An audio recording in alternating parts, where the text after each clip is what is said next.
हम शुरुआत से शुरू करते हैं और हर शॉट के साथ आगे बढ़ते हैं। इस एपिसोड का नाम इनसाइड मैन है, जो पेंगुइन के इरादों की ओर इशारा करता है। इस एपिसोड में पेंगुइन असल में फाल्कन्स को मरोनी के खिलाफ खेलने पर लगा हुआ है। जैसे वो हवा में कई प्लेट्स घुमा रहा हो, वो सबको एक दूसरे के खिलाफ खेलने की कोशिश कर रहा है।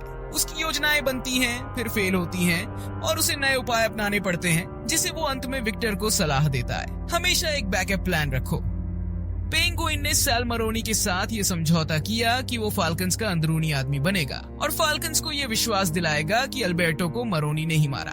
लेकिन वो केवल फाल्कन्स को मरोनी के खिलाफ नहीं खेल रहा, वो सोफिया के साथ भी है और फाल्कोने के अंदर उसका अंदरूनी आदमी बन गया है।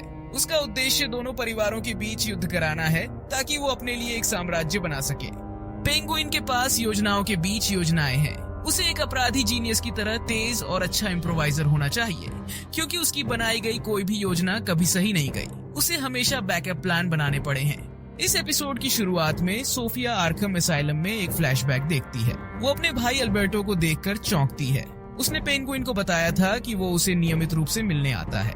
फिर वो देखती है कि अल्बर्टो की उंगली कटी हुई है और उसे कुछ यादें ताजा करने लगती हैं। सोफिया उसे बर्टो बुलाती है, जो इस बात का संकेत है कि उसे शक है कि असल में किसने उसे मारा।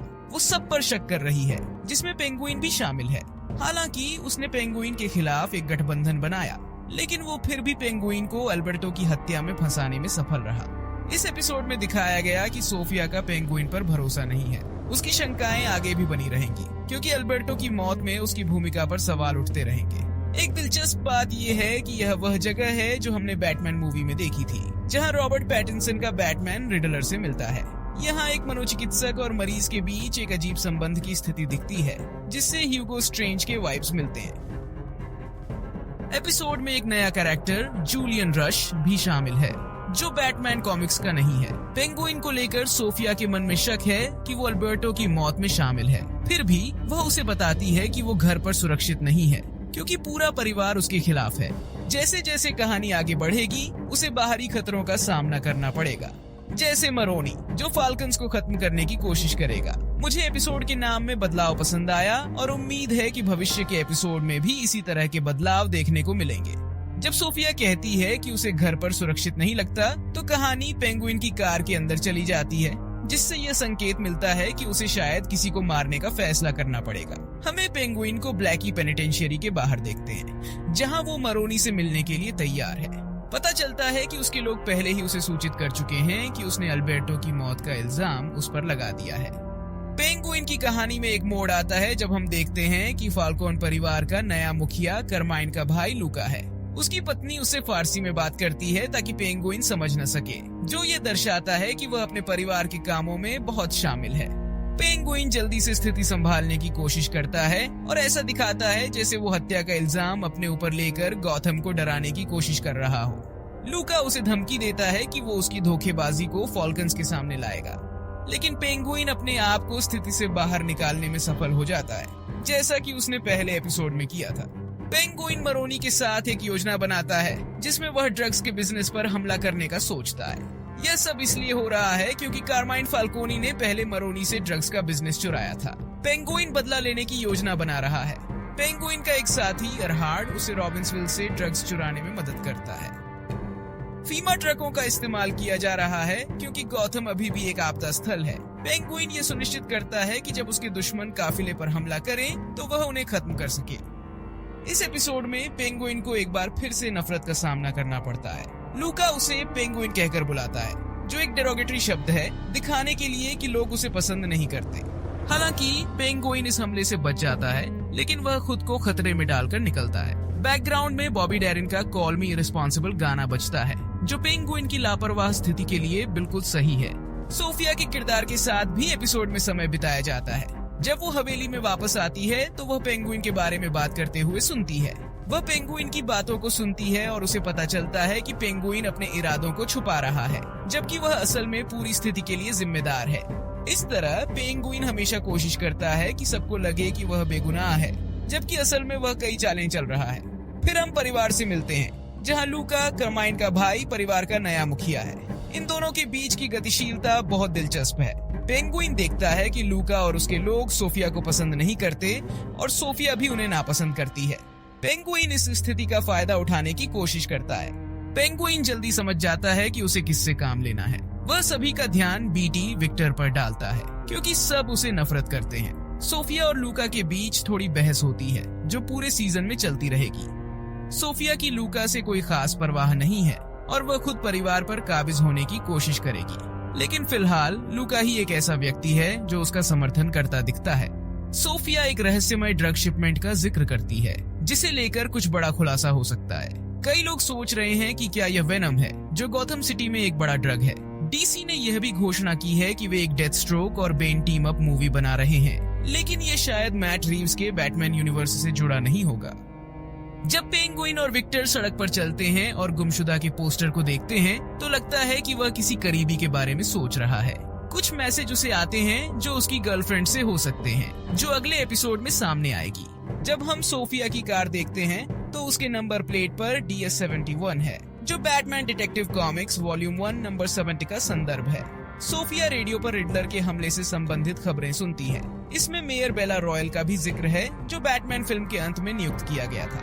यह भी बताया गया है कि आर्कम एसाइलम से साइको को छोड़ा जा रहा है और जोकर और रिडलर अभी भी वहाँ हैं। ये शायद सोफिया फैल्कन के खिलाफ आरोपों से संबंधित है जिन पर 7 महिलाओं की हत्या का आरोप है।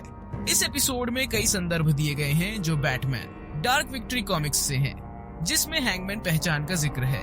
ऐसा लगता है कि सोफिया पर जो आरोप हैं वे पूरी तरह सही नहीं हैं। शायद कोई और भी इस मामले में शामिल है या वह केवल आंशिक रूप से जिम्मेदार है। पेंगुइन बताता है कि वह कैसे करमाइन फाल्कोन के लिए काम करने आया। विक्टर की कहानी भी पेंगुइन के लिए काम करने के तरीके से जुड़ी है। जब विक्टर ब्लू हिरन क्लब का जिक्र करता है तो वह वही क्लब है जहां उसकी माँ उसे बचपन में ले गई थी। हमें पता चलता है कि विक्टर उसी क्लब में बारबैक बन गया था और फिर फाल्कन के लिए ड्राइवर के तौर पर काम करने लगा। फिर हम देखते हैं कि ड्राइवर जो फेट से बात कर रहा था पकड़ा गया और उसे मार दिया गया। वह इसे पॉप्ड कहता है, जो यह दिखाता है कि अगर पेंगुइन भी पकड़ा गया तो उसकी भी वही हालत होगी। जब पेंगुइन छोटा था तब कारमाइन फाल्कोन ने उसे देखा और एक मौका दिया। अब वह वही मौका विक्टर को दे रहा है। हालांकि यह देखने में ऐसा नहीं लगता, लेकिन पेंगुइन विक्टर को यह दिखाना चाहता है कि वह उस पर भरोसा करता है। वह विक्टर को समझाता है कि अगर वह मेहनत करेगा तो कुछ भी हासिल कर सकता है। उसे हमेशा मौके को बचाने का तरीका ढूंढना चाहिए।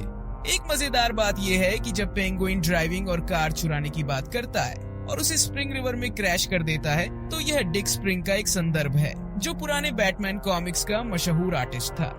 हम उसकी गर्लफ्रेंड ईव कार्लो को उसके दोस्तों के साथ जश्न मनाते हुए देखते हैं। कुछ फाल्कन परिवार के लोग इस मौके का फायदा उठाकर पेंगुइन के खिलाफ आग भड़काने की कोशिश कर रहे हैं। पेंगुइन कुछ मजेदार पल बिताते हुए विक्टर को कैमरा गर्ल के साथ सेट करने की कोशिश करता है, जबकि विक्टर नर्वस होकर हकलाता है। इस बीच पेंगुइन ने अल्बर्टो फाल्कोनी को मार दिया है और अब अपनी लड़कियों के साथ इस बारे में चर्चा कर रहा है। वो अपनी योजना समझाता है कि कैसे जॉन बॉडी के खिलाफ सब कुछ आरोपित करना है उस क्लब में जो वह बनाने जा रहा है। कॉमिक्स में आइसबर्ग लाउंज उसकी बड़ी जगह थी, लेकिन अब पेंगुइन इसे संचालित करता है। पेंगुइन यह बताता है कि वह असल में एक बंद बैंक वॉल्ट में सोता है, जहां वह सभी की गंदगी के फाइल्स रखता है। सोफिया अपने पिता के एक पुराने जासूस के पास जाती है ताकि जान सके कि परिवार में गद्दार कौन है। वह जासूस गॉथम सिटी पुलिस डिपार्टमेंट में फैली भ्रष्टाचार की बात भी करता है, जो संभवतः अगले बैटमैन मूवी में भी दिखेगा। हम देखते हैं कि सोफिया अपनी अलमारी में सो रही है, शायद इसलिए क्योंकि वह सुरक्षित महसूस नहीं करती। उसके गले पर ताजा खरोंचे हैं, जैसे उसने खुद को किया हो। ये उसकी PTSD को दिखाता है, जो आर्कम से जुड़ी है। पेंगुइन की माँ के साथ उसका जटिल रिश्ता भी दिखाई देता है, जो उसे किसी आश्रय में नहीं भेजेगा। यह उनके रिश्ते को द सोप्रानोज के टोन में दिखाने की कोशिश है, जो कि बैटमैन के किरदारों के साथ है। वह उसकी मदद नहीं करेगा, भले ही उसे इसकी जरूरत हो। यह कहानी एक टीवी शो की है, जिसमें कुछ महत्वपूर्ण मोड़ और रहस्यों का जिक्र है। शुरुआत में ऐसा लगता है कि एक कैरेक्टर का भविष्य में कोई एक्सीडेंट होगा और वह उसी तरह मर जाएगी। बाद में वह सोफिया फाल्कोनी से झूठ बोलता है, यह कहते हुए कि उसकी माँ भी मर चुकी है। शायद वह ऐसा सोफिया को बचाने के लिए कर रहा है। अल्बर्टो का अंतिम संस्कार होता है और प्रदर्शनकारी सोफिया को वापस आर्कम भेजने की मांग कर रहे हैं। एक फोटो में दिख रही महिला वास्तव में लूका की पत्नी है, लेकिन वह तस्वीरें दिखाने से पहले ही वहां से चली जाती है। कहानी में एक कैरेक्टर को बार बार बदलाव करने की जरूरत पड़ती है और हर एपिसोड में यह देखने को मिलेगा। एक लाल सवालिया निशान कुछ ईस्टर एग्स का संकेत देता है जो बैटमैन की दुनिया से जुड़े हैं। पहले बैटमैन फिल्म में रिडलर का प्रतीक भी इसी तरह से सामने आया था। कहानी में रिडलर के अनुयायी साजिश के सिद्धांतों पर बात कर रहे हैं। लोग सोचते हैं कि सोफिया के पीछे औरतों की मौतों का रहस्य है और सबको लगता है कि उसने ही यह सब किया है, जबकि शो में कहा गया है कि यह पूरी तरह सच नहीं है। पेंगुइन अपने मरे हुए भाइयों की कहानी सुनाता है और हमें पता चलता है कि उनकी मौत बचपन में हुई थी। ये भी बताया गया है कि उनकी मां ने कभी अंतिम संस्कार नहीं किया। वहीं अर्विन को सोफिया के जासूस ने पकड़ लिया है और वह अपनी जान बचाने के लिए पेंगुइन के राज बताने की कोशिश करता है। अल्बर्टो के अंतिम संस्कार के दौरान सोफिया अर्विन को पूछताछ के लिए अपने बेसमेंट में ले जाती है। कहानी में पेंगुइन और विक्टर की सत्ता की लड़ाई दिखाई जाती है। जब शक होता है तो पेंगुइन एक और जटिल योजना बनाता है जिसमें उसे इरवाइन को मारना पड़ता है ताकि लूका को यकीन हो जाए कि परिवार में कोई गद्दार है। अंत में सोफिया को लगता है कि अल्बर्टो का कत्ल कस्टियो ने किया, लेकिन इससे पेंगुइन की स्थिति पर कोई फर्क नहीं पड़ता। सब एक दूसरे पर शक कर रहे हैं और सोफिया को लगता है कि परिवार के बाकी लोग उस पर भरोसा नहीं करते। यह स्थिति उसे पेंगुइन के साथ मिलकर काम करने के लिए मजबूर करती है। इस प्रकार कहानी में रिश्तों, झूठ और साजिशों का जाल बुनने का प्रयास किया गया है। इस वक्त वह अभी भी कुछ लोगों को पसंद नहीं करती। मेरे दुश्मन का दुश्मन मेरा दोस्त है वाली स्थिति बन रही है और उसके असली दुश्मन उसके परिवार वाले हैं। यह अनुमान लगाना आसान है कि अगले एपिसोड में वह खुद लूका को मार देगी।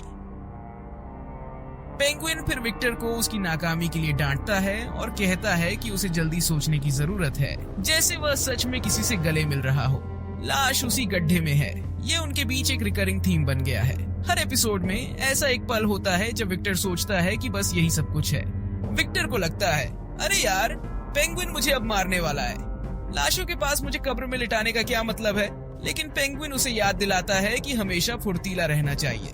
मुझे लगता है कि यह बाद में सीजन में सामने आएगा, जब विक्टर को योजना बनाते समय गलती करेगा और फुर्ती से सोचकर पेंगुइन की जान बचा लेगा। बहुत से लोग पूछ रहे हैं कि अगर उसका नाम विक्टर है तो क्या वह कॉमिक्स में विक्टर सर्च बन जाएगा। मैं इसकी उम्मीद नहीं कर रहा, लेकिन क्योंकि बैटमैन के कई अलग अलग कैरेक्टर्स और विलेन हैं, इसमें असली दुनिया का थोड़ा सा टर्न है जो बाकी फैंटेसी बैटमैन फिल्मों की तरह नहीं है। अगर ऐसा होता है तो उम्मीद है कि उसे हर जगह छोटे छोटे कट नहीं लगेंगे, क्योंकि यह अजीब होगा। सोफिया पेंगुइन के साथ गठबंधन करने के लिए कॉल करती है और वे अपने अपने कब्रों पर मिलते हैं। ये सब फॉल्कन के अलग अलग कब्र हैं, जैसे कारमाइन जो हाल ही में बैटमैन फिल्म में मरा, उसकी पत्नी और सोफिया की माँ। कैमरा थोड़ी देर के लिए उनकी कब्र पर रुकता है। जब कैमरा अल्बर्टो के कब्र के पत्थर की तरफ जाता है तो ये हमें बैटमैन यूनिवर्स का टाइम याद दिलाता है। मैट रीव्स ने इसे इस तरह से समझाया है कि बैटमैन 2 मूवी की घटनाएं पेंगुइन सीरीज के ठीक बाद शुरू होती हैं, जिससे बैटमैन 2 भी एक क्रिसमस मूवी बन सकती है, जैसे बैटमैन रिटर्न्स। अगर ऐसा कुछ है जो तुमने देखा और मैंने वीडियो में नहीं बताया तो नीचे कमेंट्स में लिख देना। मेरा पूरा एपिसोड 3 का वीडियो अगले हफ्ते पोस्ट होगा जब वह रिलीज करेंगे, और मैं आपसे अगले वीडियो में मिलूंगा। Thanks for watching.